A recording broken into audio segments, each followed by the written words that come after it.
Media ESPN soroti penampilan Timnas Indonesia U23. Vietnam panas, Filipina ingin jegal Garuda Muda. Timnas Indonesia U23 curi perhatian Asia, bahkan mendapat sorotan media ESPN di bawah asuhan Gerald Vandenburg. Dalam 2 tahun terakhir, performa Timnas Indonesia baik senior maupun kelompok umur terus mencuri perhatian publik sepak bola Asia, bahkan dunia.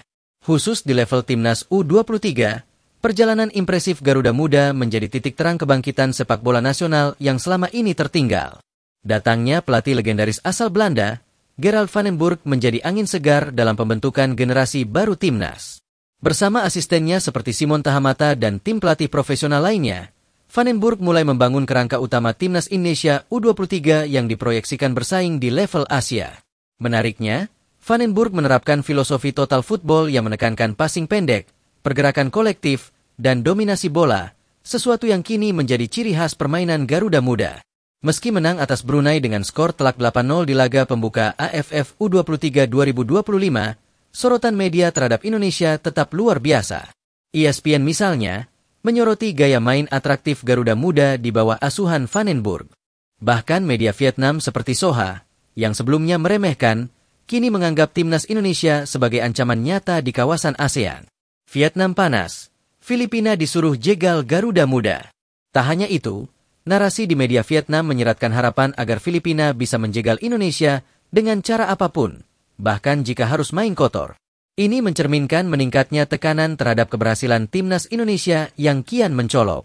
Di sisi lain, Filipina datang dengan rasa percaya diri tinggi usai mengalahkan Malaysia. Mereka siap menjegal langkah Indonesia menuju semifinal dan membuat persaingan di grup A semakin panas. Kesuksesan Timnas Senior melangkah ke babak keempat kualifikasi Piala Dunia 2026 tak lepas dari investasi besar di kelompok umur. Pada 2024 lalu, Timnas U23 mencetak sejarah dengan menembus semifinal Piala Asia U23, menyingkirkan raksasa Asia seperti Australia, Yordania, dan Korea Selatan, sebelum akhirnya finish di posisi keempat. Prestasi ini menjadi bukti bahwa sepak bola Indonesia tidak lagi hanya sekadar potensi, tapi mulai merealisasikan kualitas. Bahkan di level U17, Garuda Muda juga lolos ke Piala Dunia, membuat negara-negara seperti Malaysia, Thailand, dan Vietnam mulai merasa tertinggal.